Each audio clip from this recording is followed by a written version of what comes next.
Você está sentado na varanda, mexendo no telefone, quando de repente, tudo ao seu redor começa a virar pó. Boquiaberto, desliga o telefone. Você vê carros, bicicletas, calçadas, ruas e semáforos desaparecerem bem na sua frente. As pessoas na rua estão em pânico e correndo em direções diferentes. Você olha para o relógio e ele também desaparece. Então, se vira para olhar seu quarto pela porta da varanda e vê que todos os seus móveis estão virando pó. Você olha para trás, para a rua e não vê nada além de uma tempestade de areia. Sua casa começa a tremer. Você desce as escadas correndo e fica no meio da estrada. Você chegou bem a tempo de ver os prédios em sua vizinhança desaparecerem. Você tenta entrar no carro, mas no momento seguinte, não há nada no lugar onde ele estava há apenas um segundo. Verifica seu telefone e vê várias notificações sobre o mundo em uma reinicialização completa. Tudo que os humanos criaram até agora está desaparecendo. Você ainda está segurando seu telefone quando ele fica cada vez mais leve até desaparecer completamente. O mesmo processo está acontecendo em todo o mundo. A Torre Eiffel, as pirâmides de Gizé, o Empire State Building, todos eles desapareceram. Você tenta encontrar um lugar para se esconder até que esse desastre termine. Você acorda em uma caverna junto com outras pessoas.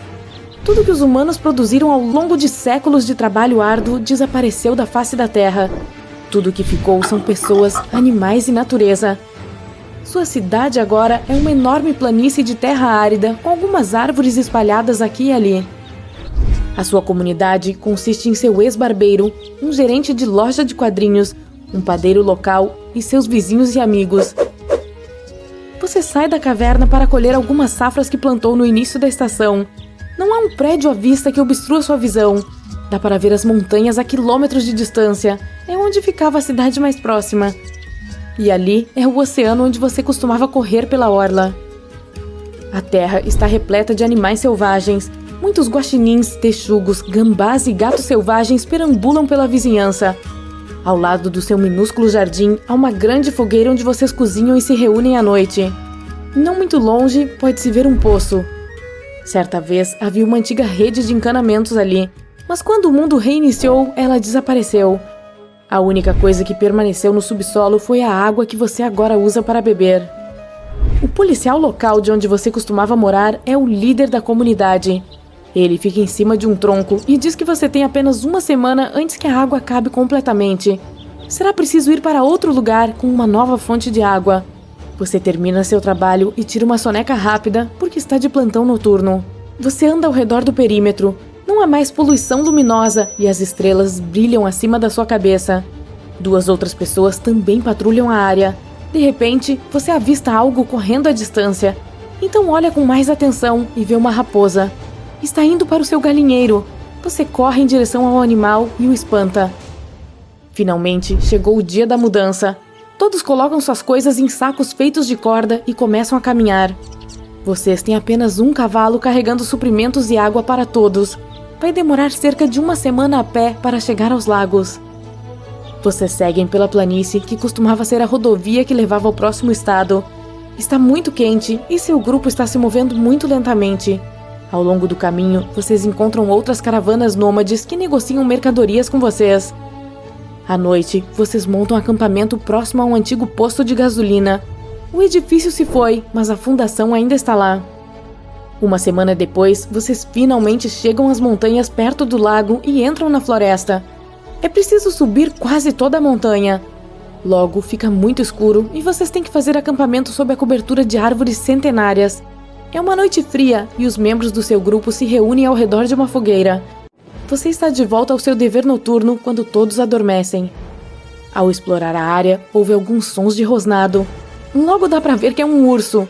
Você se abaixa e tenta não fazer barulho. De repente, percebe que pertinho de você há um pequeno filhote de urso. Está curiosamente farejando o ar a apenas alguns metros de distância. A mamãe ursa ruge, chamando seu filhote. Você recua lentamente. Tudo está indo bem, até que você acidentalmente pisa em um galho. O filhote começa a chorar. Sua mãe salta de trás das árvores e vê você. A enorme criatura fica de pé nas patas traseiras e ruge. As pessoas no acampamento acordam em pânico. Você corre de volta com o urso bem atrás de você. O líder e o resto da patrulha noturna conseguem assustar o animal furioso. Você tem muita experiência com raposas e guaxinins, mas os ursos são uma coisa totalmente nova. Você percebe que não está mais no topo da cadeia alimentar. No dia seguinte, você prossegue com extrema cautela. Muitos animais, como leões da montanha e linces, estão à espreita. Você finalmente chega ao outro lado da montanha e vê o lago. É uma grande área que costumava ser um local de acampamento público. Agora, há alguns assentamentos construídos perto da água. Sua comunidade não é tão grande, é por isso que se instala perto do rio que flui do lago. Você constrói uma cabana próxima à cachoeira e continua trabalhando como fazendeiro. Conhece pessoas incríveis de outros assentamentos. Costumavam ser cientistas, engenheiros, músicos, médicos. Os cientistas estão tentando descobrir uma maneira de reconstruir a sociedade com base na tecnologia, mas é provável que leve décadas. Eles deram o primeiro passo, criando um forno de barro, potes e panelas.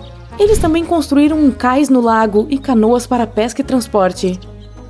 Alguns meses se passam. Você construiu um sistema de irrigação que usa a água do lago. Os engenheiros do assentamento até fizeram um sistema de tubulação que fornece água potável para todas as casas. Agora, esses especialistas estão construindo uma pequena barragem para gerar eletricidade, mas isso pode levar meses para ficar pronto. O assentamento está crescendo a cada semana que passa. Novas cabanas estão sendo construídas o tempo todo. Um carpinteiro criou uma oficina para fazer móveis e ferramentas. Não é mais preciso ficar de plantão noturno, permitindo-se concentrar inteiramente nas suas colheitas. Desde que tudo que os humanos criaram desapareceu, as pessoas estão muito mais saudáveis e fortes do que antes. Ninguém se senta em sua cabana com os olhos no telefone ou na tela da TV. A poluição que costumava cobrir as cidades desapareceu. A vida marinha está prosperando. Não há poluição. E agora, as árvores estão crescendo em lugares que antes haviam sido desmatados. Todo mundo viaja a pé ou a cavalo e burro. As pessoas têm criado esses animais para transporte. Portanto, há muitos deles por aí. E a economia mudou, com todos oferecendo seu trabalho em troca de alimentos ou outras coisas de que precisam. Todas as pessoas têm que contribuir se quiserem viver em assentamentos. Existem alguns nômades que ficam sozinhos, mas não é tão fácil sobreviver na selva sem ajuda. É por isso que essas pessoas trabalham principalmente como comerciantes, entregando mercadorias entre assentamentos muito distantes um do outro. Para se divertir, as pessoas interpretam partes de velhos filmes clássicos para o público. Alguém conseguiu fazer violões, flautas e instrumentos de percussão. Agora é possível ouvir shows à noite. Você encontra um belo local para fazer alguns desenhos, usa tinta natural e folhas em vez de papel. De repente, vê algo saindo do chão. Você o pega e examina a forma familiar, quase perfeita.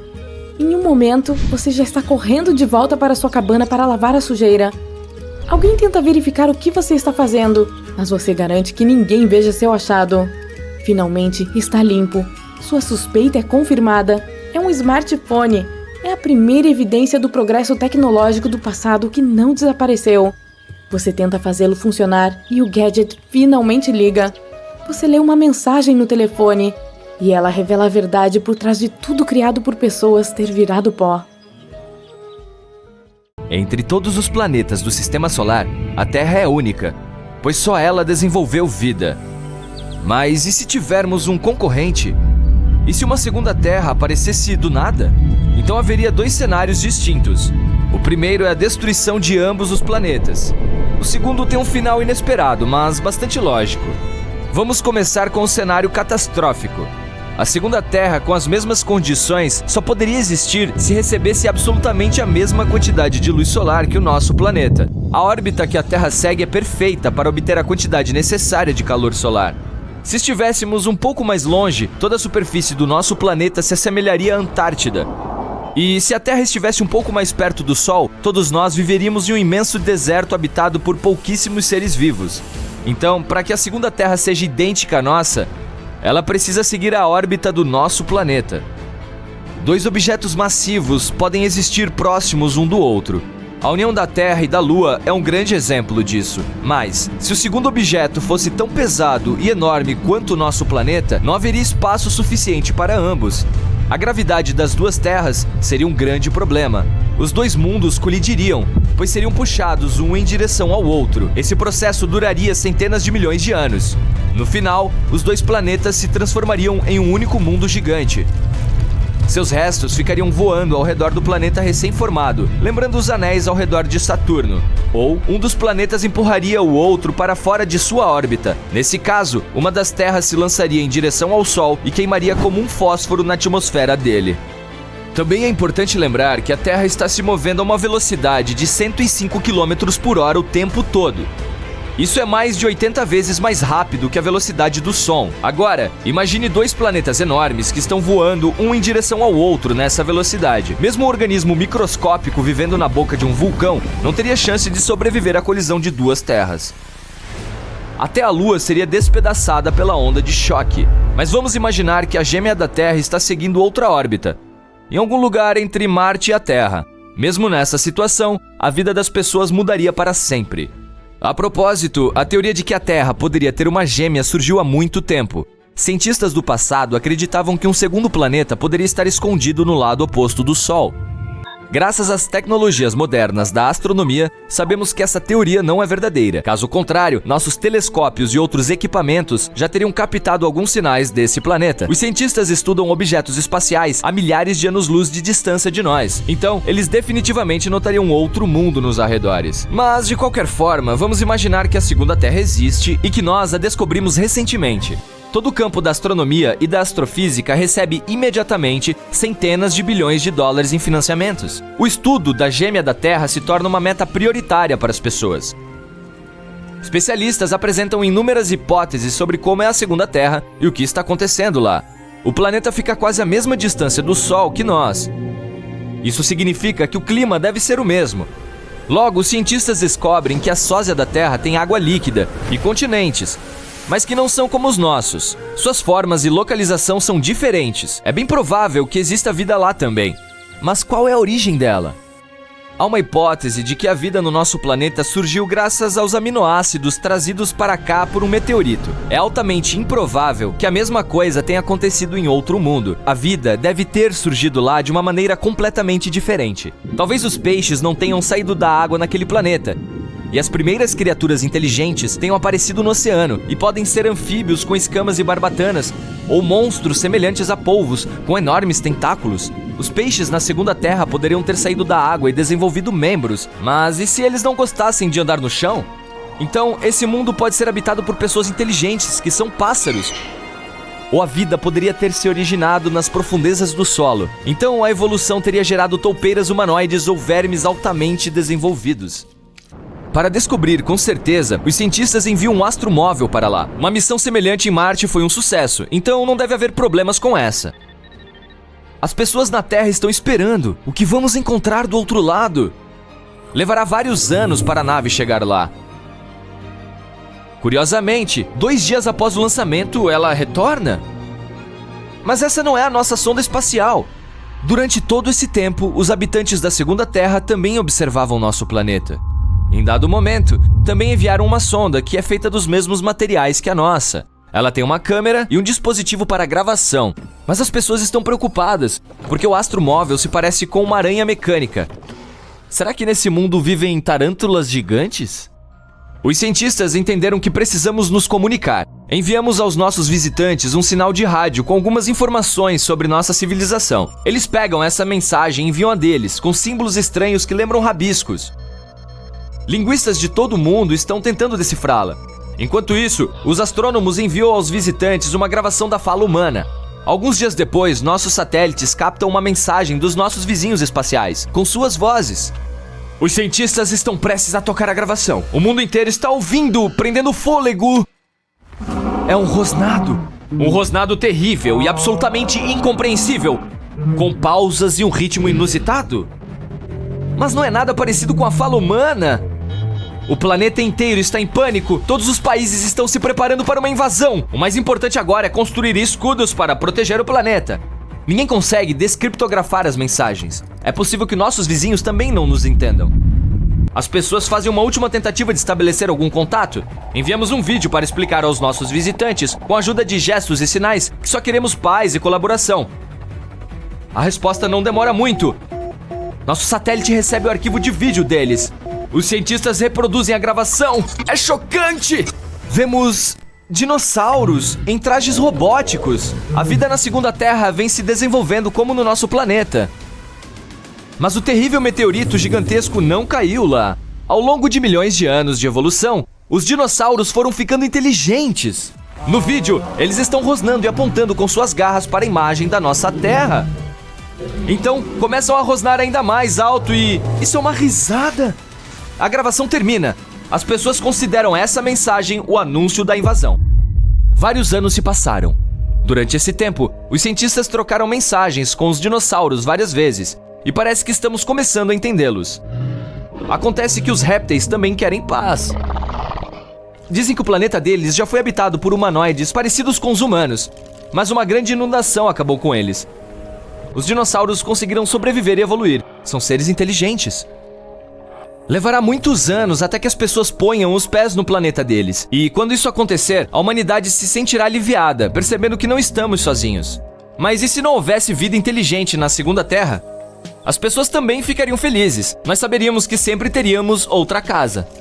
Talvez deveríamos começar a explorar a gêmea da Terra imediatamente ou começar a minerar os recursos dela para reabastecer os nossos. De qualquer forma, nossas vidas não mudariam de imediato, pois aquela Terra está muito longe do nosso planeta.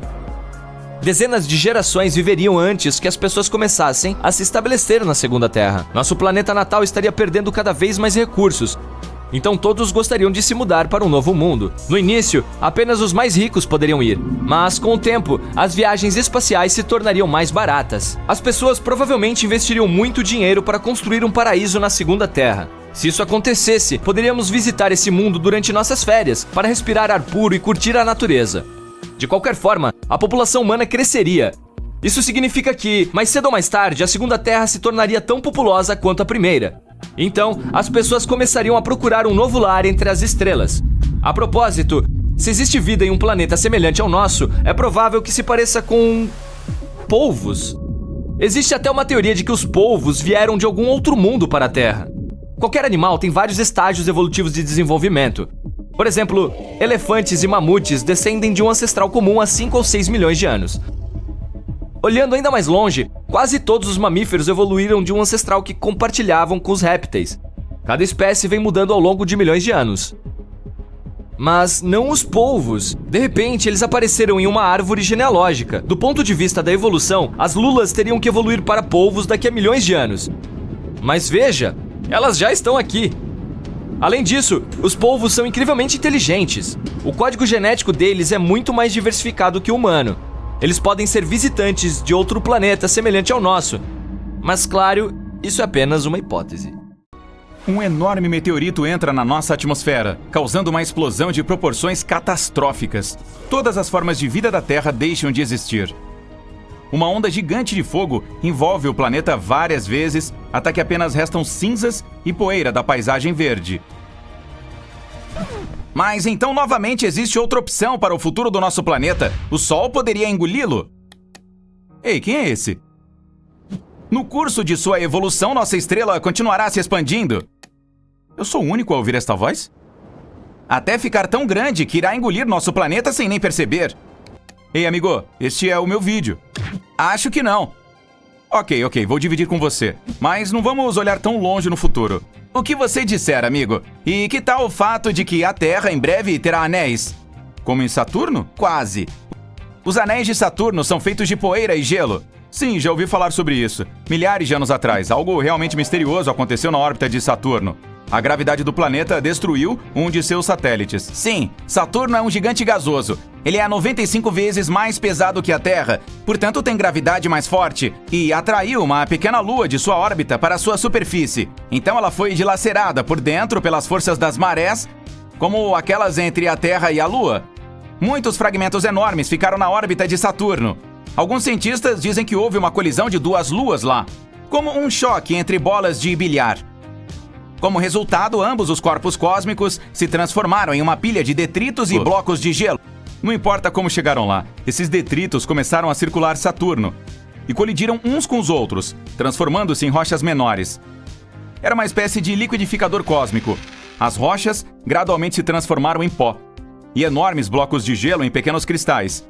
Em média, os objetos estão na mesma proporção para esses anéis que uma unha humana para um ônibus escolar. E em breve, anéis semelhantes aparecerão ao redor da Terra. Mas como? Quer dizer, nós temos a Lua, e é difícil imaginar que ela poderia partir-se a qualquer momento. Além disso, não temos outra para recriar a mesma colisão na nossa órbita. Lixo espacial. Temos muito disso. Começamos a lançar naves espaciais na órbita da Terra por volta de 1957. E isso quase sempre repete o mesmo cenário. Sim. O foguete consiste em várias partes. Um propulsor ou mesmo vários deles. O segundo estágio do foguete e um compartimento de carga que fica em uma cápsula no final do foguete. Este é acelerado quase até a órbita por um propulsor, que em seguida desacopla. O segundo estágio aciona os motores e sobe ainda mais alto para colocar o compartimento de carga em órbita. Na sequência, o segundo estágio também desacopla e a cápsula de carga solta o satélite ou a sonda espacial no espaço sideral. Sim, o primeiro e o segundo estágios do foguete da cápsula de carga eram descartáveis. Isso significa que permaneceram na órbita da Terra. Com o tempo, nosso planeta os atraiu. Eles entraram na atmosfera e queimaram por causa do atrito com o ar. Mas muitos objetos continuam orbitando a Terra por décadas. Em 2021, existiam cerca de 170 milhões de itens de detritos espaciais em nossa órbita, que são partes de naves espaciais, como os parafusos usados para desacoplar partes dos foguetes. Há também satélites artificiais antigos, outros em operação, naves em funcionamento e restos de colisões que já aconteceram. Eu ouvi sobre isso. Em 2009, 2 satélites colidiram entre si. Houve outras colisões acidentais antes, mas essas foram muito menores e entre objetos de tamanhos diferentes. Sim, e esses fragmentos de metal pontiagudos estão voando em órbita a cerca de 10 km por segundo. Assim, poderiam fazer uma viagem de Nova York a Londres em menos de 10 minutos. É aproximadamente a mesma velocidade com que nossos foguetes voam, e isso é cerca de 45 vezes mais rápido que os aviões comerciais. Então esses fragmentos têm muita energia. Como eles colidem entre si, se quebram e ficam menores, assim como os detritos lunares ao redor de Saturno. Exatamente! Mas um monte de detritos de metal orbitando mais rápido que a velocidade do som pode danificar nossa espaçonave, certo? Sim! A Estação Espacial Internacional já ligou seus motores para manobrar uma vez para evitar uma colisão com uma nuvem de detritos espaciais. Peças metálicas afiadas podem danificar o casco da estação ou até mesmo perfurá-lo. Assim, a EEI, no valor de cerca de 150 bilhões de dólares, seria destruída. Então, se continuarmos jogando detritos em órbita, podemos realmente dar anéis ao nosso planeta. E eles serão visíveis mesmo durante o dia. Refletirão a luz do Sol, assim como a Lua. E se você olhar pela janela, verá belas listras interrompidas pela sombra que a Terra projeta. É uma vista incrível. Quer ver uma ainda mais inusitada? Imagine que o nosso Sol aumentou 10 vezes de tamanho. E esse processo está acontecendo agora. Nossa estrela é um caldeirão gigante queimando hidrogênio. Ela está aquecendo continuamente e a cada bilhão de anos fica 10% mais brilhante e cria mais calor. Isso vai aquecer mais a Terra e, eventualmente, os oceanos e mares do nosso planeta começarão a evaporar. Nuvens espessas cobrirão completamente o céu, transformando a Terra em uma estufa gigante. Nossa casa vai se parecer com Vênus. Parece que a humanidade não poderá mais viver na Terra. O que faremos então? Vamos carregar todos os humanos e animais em naves espaciais e nos mudar para Marte. A essa altura, o Sol já o aqueceu bem. A água e o dióxido de carbono nas profundezas do planeta começarão a evaporar e criar uma atmosfera lá. Isso causará um efeito estufa e aquecerá o planeta o suficiente para você usar shorts lá. E então veremos a Terra se tornar uma rocha sem vida com nuvens ácidas como Vênus a partir da superfície de Marte. Sim. Mas em cerca de 7 bilhões de anos, o Sol começará a se expandir ainda mais e se tornará um gigante vermelho. Nesta fase, se tornará 256 vezes mais largo do que é agora. Então, vai engolir completamente Mercúrio e Vênus. E a borda da estrela ficará bem na órbita da Terra. Então, nosso planeta simplesmente mergulhará no plasma quente na superfície do Sol? Talvez. Mas quando uma estrela queima tanto combustível, perde peso. E assim, o campo gravitacional do Sol também enfraquecerá. Portanto, não manterá mais os planetas do Sistema Solar tão próximos de si. Talvez a nossa órbita fique mais ampla, e então a Terra se tornará o primeiro planeta perto do astro-rei. Alguns cientistas acreditam que neste momento, Titã, a lua de Saturno, pode ganhar condições adequadas para se tornar um novo lar para a humanidade. Assim, o Sol começará a derramar suas camadas superiores. Vai perder massa e gravidade dramaticamente. Isso mergulhará o sistema solar no caos. Alguns planetas irão colidir uns com os outros. Outros podem simplesmente voar para o espaço escuro distante. Seria um jogo de bilhar cósmico. Exatamente. E o estágio final da vida do Sol é uma anã branca. Então nossa estrela se tornará do tamanho da Terra. Os planetas que sobreviverem não receberão o calor suficiente da anã branca, e sua luz irá desaparecer gradualmente ao longo de bilhões e trilhões de anos. Outro desafio que aguarda a Terra em um futuro distante tem uma escala galáctica. A colisão da Via Láctea e Andrômeda. Bingo! Neste momento, a galáxia de Andrômeda está se movendo na nossa direção a 100 km por segundo. Você poderia fazer uma viagem ao redor do mundo a essa velocidade em apenas 6 minutos. Você já pode ver as estrelas e o gás da galáxia de Andrômeda no céu noturno a olho nu, a 2,5 milhões de anos-luz da Terra. E daqui a 4 bilhões de anos, as galáxias começarão o processo de fusão. Ninguém pode ter 100% de certeza sobre o que acontecerá com a Terra. Pode ser um caos total com as estrelas e nebulosas de ambas as galáxias colidindo. Então, explosões de supernovas aconteceriam em todos os lugares, como fogos de artifício. Mas isso é extremamente improvável de acontecer. A concentração de estrelas e objetos espaciais nas galáxias é muito baixa. As distâncias entre elas são gigantescas. É como se você pegasse um punhado de areia e espalhasse por todo o planeta. O cenário mais provável é que quando as duas galáxias colidirem, não haverá água líquida na superfície quente da Terra. Isso significaria o fim de toda a vida terrestre. Os cientistas acreditam que isso pode acontecer em cerca de 3,75 bilhões de anos. Dê uma olhada naquele cara corpulento com a pele alaranjada. Ele esteve relaxando em Marte por 1 minuto, e é por isso que parece ter usado o tom errado de autobronzeador. Todos os carotenoides presentes na cenoura, na batata doce, no pimentão, no tomate e na abóbora estão protegendo contra os raios UV. Quanto mais ele come, mais laranja ele fica. E quanto à sua robustez, tudo se deve à gravidade marciana. A gravidade aqui faz com que percebamos nosso peso de forma diferente. Se você quer ser um chefe em Marte, precisa comer muito. Por exemplo, se uma pessoa pesa 68 quilos na Terra, a sensação é de não mais do que 25 quilos em Marte. Portanto, comer em excesso pode ajudar a diminuir a diferença entre a gravidade e o peso. Mercúrio é totalmente diferente.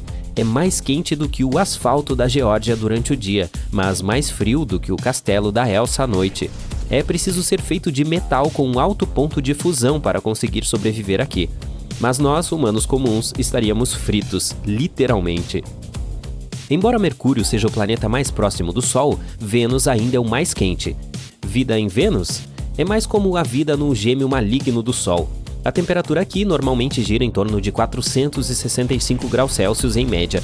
Sobreviver no ponto de ebulição da água ou no calor extremo de Vênus é um desafio para a maioria das espécies terrestres. Apenas alguns poucos conseguem suportar temperaturas quentes. Outros correm para o Starbucks para tomar um café com leite gelado com os primeiros raios de sol da primavera. Portanto, nenhum ser humano pode realmente evoluir o suficiente para sobreviver em Vênus. As únicas criaturas que poderiam se desenvolver lá são provavelmente tardígrados e aqueles esquisitos que colocam molho picante em tudo. Quer saber o que são os tardígrados? Bem, são criaturas minúsculas e adoráveis, parecidas com lagartas que possuem uma durabilidade extraordinária.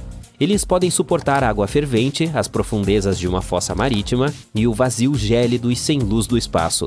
Recentemente, os tardígrados foram incluídos em um estudo científico a bordo de uma nave espacial que infelizmente caiu na Lua.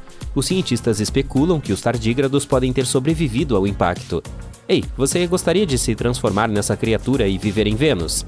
Já falamos dos planetas terrestres. Vamos passar para os gigantes gasosos. Olhe para esse cara de Saturno. Ele tem nadadeiras e não braços. Tem pequenos orifícios sem abas externas em vez de orelhas normais. A maior parte desse gigante gasoso é mais fria do que o coração da sua ex, pois a temperatura é de cerca de 140 graus Celsius negativos.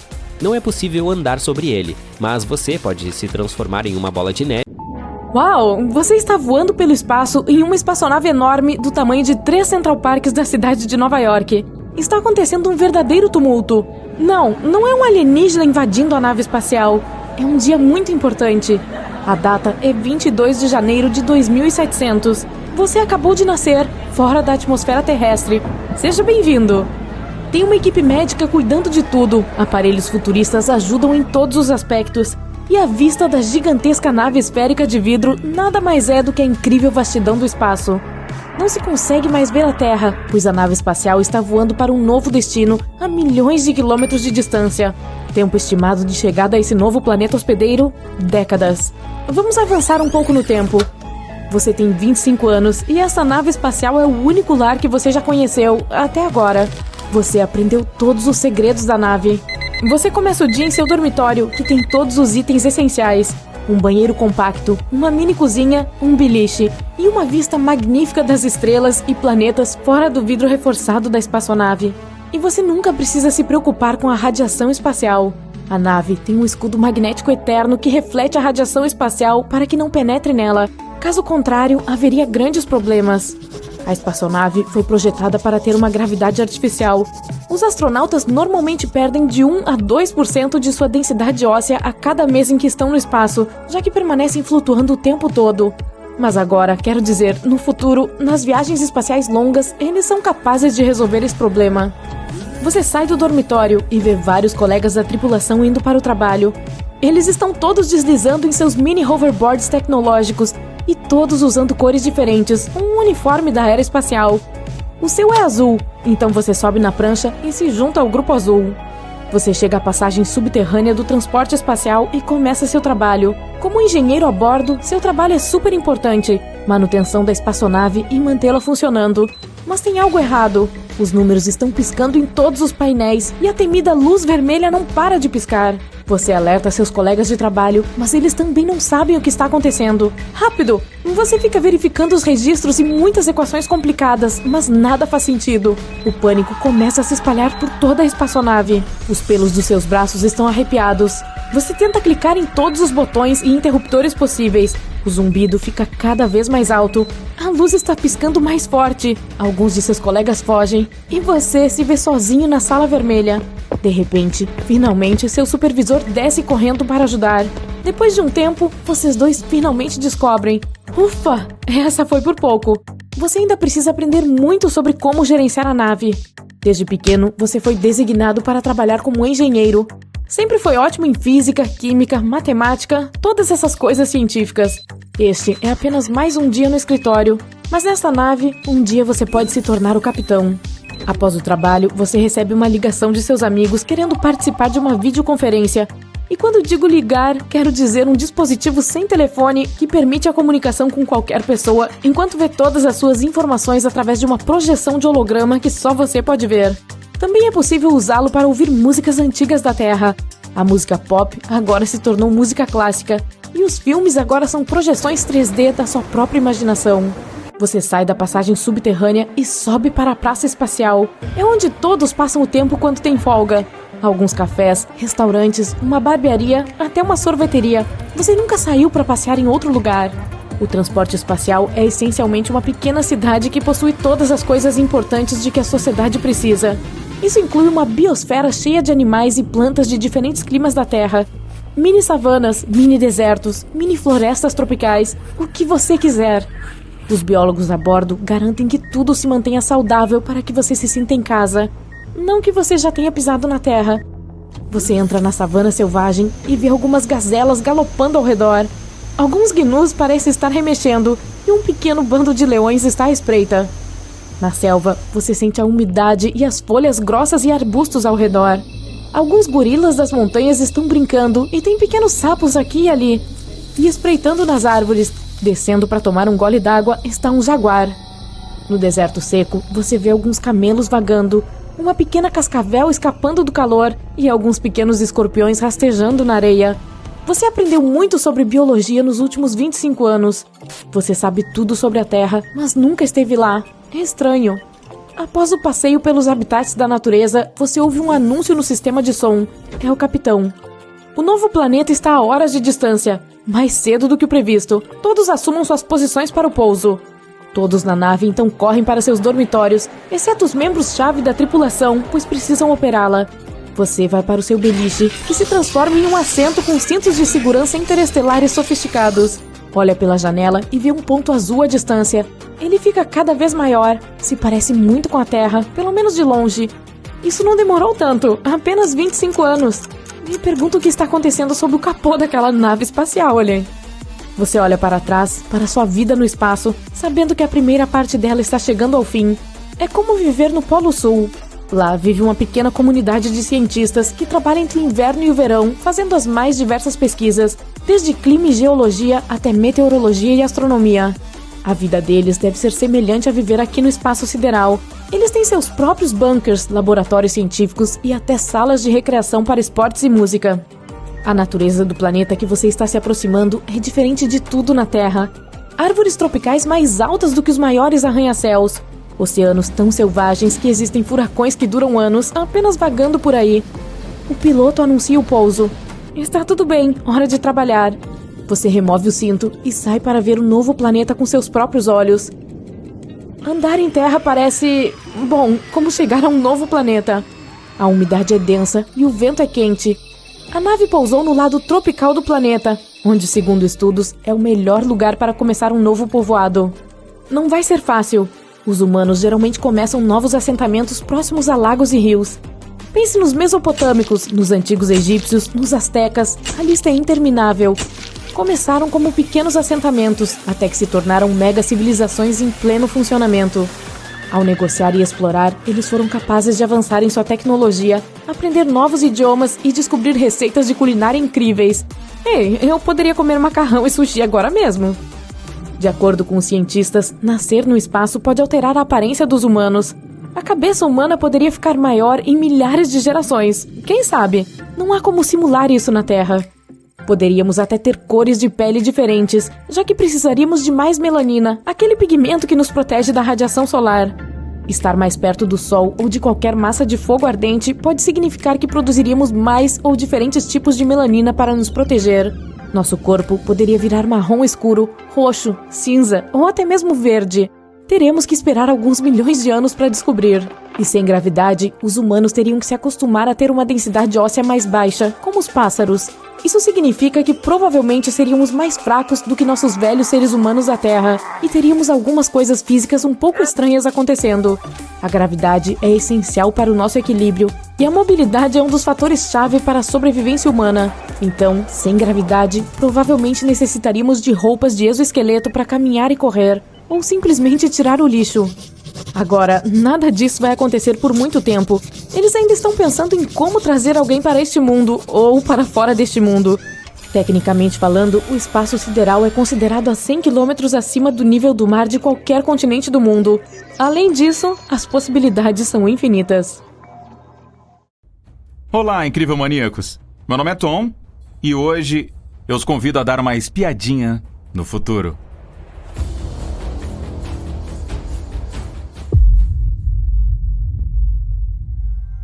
Imaginemos que é seu aniversário e que a família toda está reunida para comemorar. É um bom grupo de 562 pessoas. Perfeito. Vai ser preciso uma multidão para apagar 1000 velas. Você mesmo preparou esse bolo de 40 camadas e também construiu a casa onde mora. Com a nova expectativa média de vida, você tem tempo suficiente para dominar qualquer hobby do mundo. Isso não é um roteiro de filme de ficção científica. Existe uma pessoa no mundo hoje que viverá até completar 1000 anos de idade. Pode ser a neta do seu vizinho, seu melhor amigo, ou até mesmo você. Graças a uma melhor nutrição, mais água limpa disponível e um progresso gigante na ciência médica, as pessoas já estão vivendo muito mais hoje do que 150 anos atrás. Agora, os cientistas estão tentando descobrir uma forma de retardar, interromper ou até mesmo reverter o processo de envelhecimento. Um dos principais especialistas em envelhecimento, Aubrey de Grey, tem certeza de que os humanos podem derrotar o tempo com medicamentos. Aubrey teve uma carreira bem-sucedida na área de TI. Depois ele se apaixonou por biologia e resolveu trabalhar no problema do envelhecimento. Então voltou para Cambridge para conseguir um PhD em biologia e mais tarde investiu grande parte de sua herança em seu projeto. Quase todos os seres vivos envelhecem, mas isso acontece em velocidades diferentes e de formas diversas. As amêijoas Quahog podem viver mais de 500 anos. Os efemerópteros, como o próprio nome diz, têm vida efêmera e alguns não vivem mais que 5 minutos. Os cientistas já conseguiram estender a expectativa de vida de fungos, vermes, moscas de frutas e pequenos mamíferos, usando manipulação genética e terapia com células-tronco. Todos os seres vivos são feitos dos mesmos tijolos químicos. Então, estratégias parecidas podem dar certo em humanos. O Dr. de Grey explica que o envelhecimento é o resultado do mau funcionamento do metabolismo. Ele descobriu apenas 7 possíveis tipos de causas disso. Se os cientistas conseguirem aprender a configurar esse dano molecular e celular antes que seja tarde demais, as pessoas podem parar de envelhecer. Ele ainda acredita que a ciência conseguirá resolver esses problemas em ratos, retardando o processo de envelhecimento deles em 10 anos com terapia de células-tronco. Quando isso tiver dado certo, os cientistas ainda precisarão de mais 15 anos para descobrir soluções similares para os humanos. As células-tronco oferecem novas células para o corpo à medida que crescem, substituindo células que faltam ou que estão danificadas e tecidos que seu corpo não conseguiria reconstituir naturalmente. Isso é possível porque elas conseguem se dividir várias vezes. Além disso, as células-tronco têm todas as informações genéticas e podem se transformar em outro tipo de célula. As células-tronco adultas já são usadas para tratar algumas doenças. Há tecnologias que, em tese, podem pegar e realocar cadeias de DNA e acrescentar ou remover DNA. Isso é tão difícil quanto pegar 850 volumes de Shakespeare e editar apenas uma determinada letra. Mudar o DNA no futuro pode ajudar a impedir o envelhecimento e prolongar nosso tempo de vida. A cada sessão de terapia, o paciente ficaria mais saudável, com órgãos, nervos e ossos mais jovens. O Dr. de Grey explica que os humanos de hoje certamente não conseguirão inventar uma terapia que fará viver até 1000 anos. Mas os cientistas podem conseguir um bônus de 30 anos. Isso significa um tempo a mais para novas pesquisas. Novas terapias podem ser inventadas a partir daí, aumentando mais 50 anos em nossa expectativa de vida. Assim, passo a passo, os humanos estariam à frente do envelhecimento, até alguém ter a sorte de celebrar seu 1000º aniversário. O recorde de idade mais avançada já registrado para humanos, até agora, é de 122 anos. Sei não. Tomara que meu plano de aposentadoria dure isso tudo, pois não quero estar trabalhando em um supermercado quando já tiver 375 anos. Mas isso é outra história, né? A evolução nunca parou. Alguns cientistas dizem que ela está 100 vezes mais rápida nos últimos 10.000 anos. A temperatura média do corpo tem diminuído a cada década nos últimos 200 anos. Em 1868, 37 graus Celsius era considerado normal. Agora o novo normal é 36,6 graus. Isso aconteceu graças ao progresso em curar algumas doenças infecciosas que aceleravam o metabolismo e faziam a temperatura interna subir. E também porque as pessoas hoje passam mais tempo dentro de espaços fechados e climatizados, então não precisam fazer esforço algum para manter uma temperatura corporal neutra. Ao longo dos últimos 150 anos, a altura média de um adulto aumentou 10 centímetros. Os humanos também ficaram 14% mais pesados em média, alguns bem mais pesados que os outros. Isso aconteceu por causa de melhorias na alimentação, na distribuição de comida, nos cuidados com a saúde e na higiene. Os cientistas têm certeza de que essa tendência continuará no futuro. Só que pessoas mais altas e mais pesadas precisam de mais calorias, então isso pode se tornar um problema. Os genes estão mudando constantemente também. Vários anos atrás, os adultos não podiam beber leite, pois uma enzima parava de funcionar. Mas a partir do momento em que criar gado se tornou popular, cada vez mais pessoas tinham genes que controlavam a intolerância à lactose. Na Índia, um grupo grande de vegetarianos desenvolveu uma mutação em um gene. Isso permitiu que eles processassem certos ácidos graxos de vegetais e os convertessem em nutrientes importantes para um cérebro saudável. Quem tem alimentação baseada em carne raramente tem esse gene. Os ossos estão ficando mais fracos e menos densos. Esse processo começou cerca de 12.000 anos atrás, junto com o surgimento da agricultura. A alimentação e a atividade física mudaram desde então. Isso tornou o esqueleto humano mais frágil. Essa tendência provavelmente continuará, já que as pessoas estão se movimentando cada vez menos hoje em dia. Algumas pessoas que vivem em palafitas na África desenvolveram braços maiores que os de seus vizinhos. Essa adaptação as ajuda a ficar submersas na água por mais tempo. Elas passam grande parte da vida pescando e coletando frutos do mar. Daqui a 100 anos, As pessoas terão melhorias em seus corpos regularmente, mesmo se não precisarem disso por motivos médicos. Algumas empresas já estão produzindo exoesqueletos mecânicos para tornar os operários de fábricas mais produtivos. Há também exoesqueletos para esquiadores, para que fiquem mais velozes. Com a tecnologia do futuro, haverá mais membros robóticos. Eles irão imitar ou até substituir certos órgãos e permitirão que as pessoas realizem seus sonhos. Você conseguirá escalar o Monte Everest aos 80 anos de idade com órgãos biônicos controlados do seu smartphone. Já imaginou? Você terá novos sentidos. A tecnologia permitirá que você sinta as atividades sísmicas por meio de sensores nos pés, ouça ondas de cor através de antenas em seu crânio, preveja o clima por meio de aparelhos instalados em seus ouvidos e tenha outros sentidos que hoje são apenas sonhos. Isso pode deixar os humanos mais próximos da natureza do que nunca. Ou não. Os humanos irão terceirizar mais suas habilidades cognitivas, deixando tudo por conta de aparelhos. A maioria das pessoas já não consegue ler mapas, pois os GPS dizem para onde elas devem ir. Haverá leitores cerebrais e você conseguirá transferir seus pensamentos para o meio virtual, para poder analisá-los. Você já fez algo parecido com seus passos e calorias, usando aqueles aplicativos que os rastreiam? Novos apps permitirão que você descubra quanta atenção dá a determinado problema ou que analise uma discussão com seu parceiro nos mínimos detalhes. Aí a gente nem vai mais precisar usar a cabeça, né? É possível que os cientistas encontrem uma forma de aumentar o diâmetro dos neurônios do cérebro. Isso daria a você um tempo de reação incrível e uma função de câmera lenta na vida real para quando você precisasse. Com a engenharia genética, mais humanos ficarão parecidos para se encaixar no conceito geral de beleza. Tomara que não. Haverá traços bem definidos, narizes finos, lindos olhos brilhantes e todos os traços faciais que trazem simetria e mais harmonia para o rosto. O cérebro continuará a crescer. Então, a testa será maior e talvez até surgirão sobrancelhas maiores para combinar. Como é bem provável que os humanos comecem a viver em outros planetas, teremos que nos adaptar às duras condições desses lugares. Os pulmões terão que ser redesenhados para pegar mais oxigênio nas novas atmosferas. Os tecidos terão que mudar também, para filtrar os elementos nocivos à saúde. Quanto mais os humanos se afastarem do Sol, mais escuro ficará. Então seus olhos e pupilas crescerão. Isso permitirá que eles absorvam mais luz solar.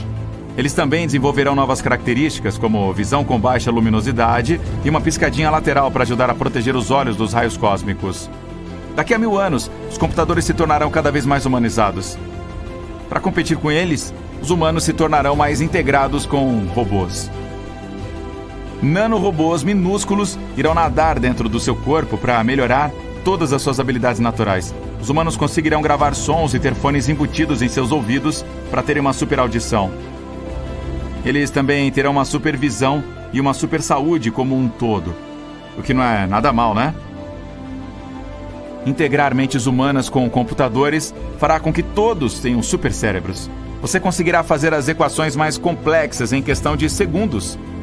Buscar alguma coisa na internet e terá acesso a qualquer informação na sua mente. Não será mais necessário digitar mensagens. Você se comunicará com os outros por meio de sinais elétricos e de transmissão direta. Os humanos se tornarão uma espécie interplanetária. Marte é o local mais provável de nossa primeira residência. Novos humanos nascerão no planeta vermelho e serão mais altos que qualquer habitante da Terra. A gravidade terrestre é 3 vezes mais forte que a de Marte. Lá, o fluido entre as vértebras se estenderia, tornando a espinha dorsal mais comprida. Os humanos provavelmente se tornarão imortais. Para que isso seja possível, os cientistas terão que descobrir um modo de fazer um download da consciência para dentro de uma máquina. Eles já estão tentando transferir consciências entre animais. Bem, não sei o que vocês acham, mas para mim, isso tudo é um pesadelo. Podem ficar com seus nanorobôs. Prefiro ficar aqui sentado, assistindo as nuvens passarem e sentindo os raios de sol tocarem minha pele. É como dizem, o que importa não é a quantidade de anos que sua vida teve, mas sim o quanto você viveu nesses anos. Era o início do século XX e 2 rivais, Robert Scott e Roald Amundsen, iniciaram suas expedições para se tornarem as primeiras pessoas na história a chegar ao Polo Sul. A corrida não foi fácil e terminou de forma trágica para Scott. Amundsen venceu e montou sua barraca no polo antes de seus rivais. Um membro da expedição de Scott, conhecida como Terra Nova, o geólogo britânico Thomas Griffith Taylor, não apenas sobreviveu às condições adversas, mas também fez uma descoberta inesperada. Em 1911, ele encontrou uma cachoeira do que parecia ser sangue na base rochosa da geleira, que agora leva seu nome. Os cientistas precisaram de mais de um século para descobrir o que está por trás dessa coloração sinistra.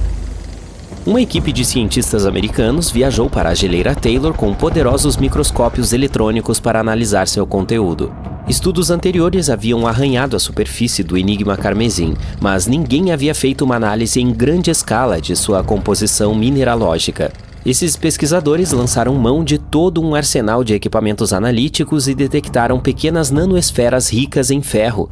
Essas partículas minúsculas, com 1/100º do tamanho das células vermelhas do sangue humano, são originárias de micróbios antigos.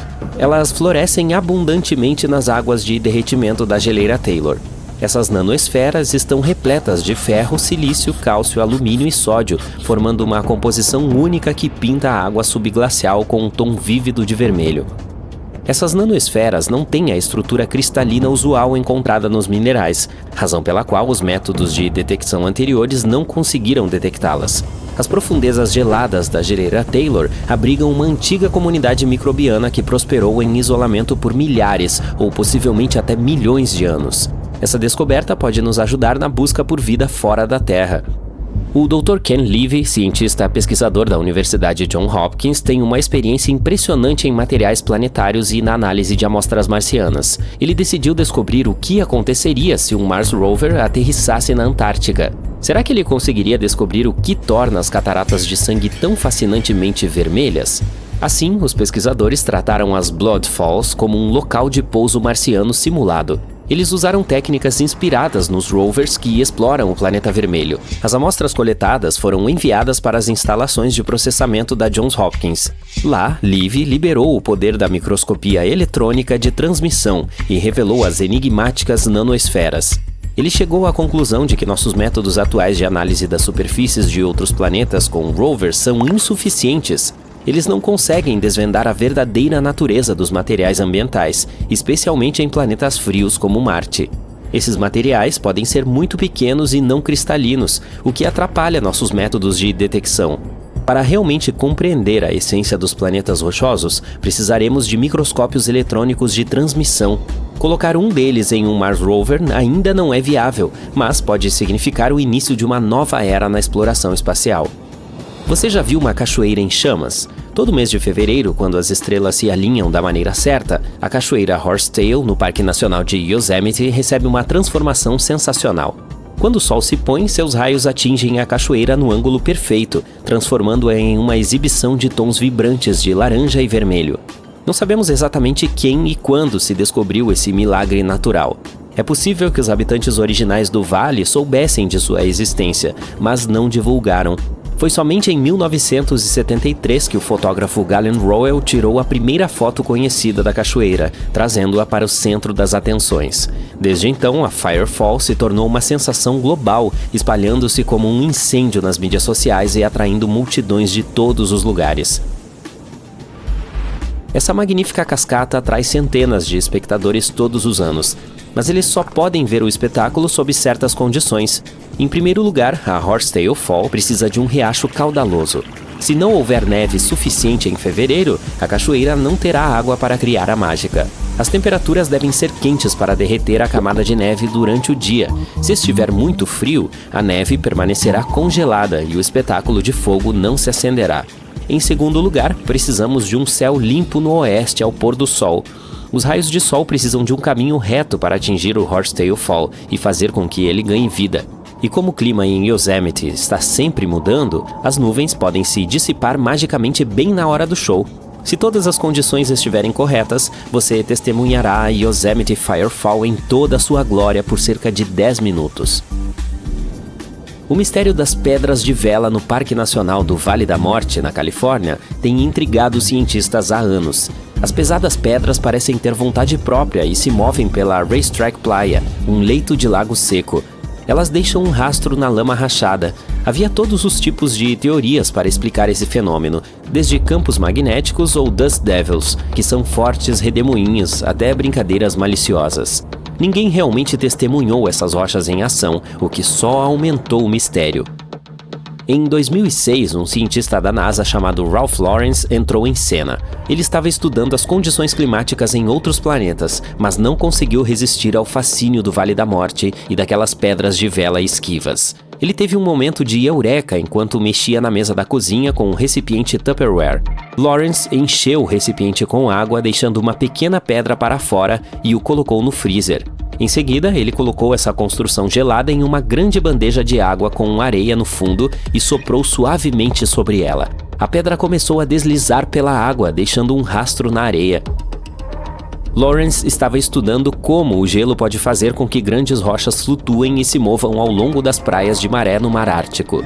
Aplicando esse conhecimento, ele e sua equipe de pesquisa descobriram que, sob certas condições de inverno no Vale da Morte, água e gelo suficientes poderiam se formar para fazer as rochas flutuarem pela Racetrack Playa como uma brisa leve, e ao deslizarem, elas deixavam sua marca no terreno lamacento.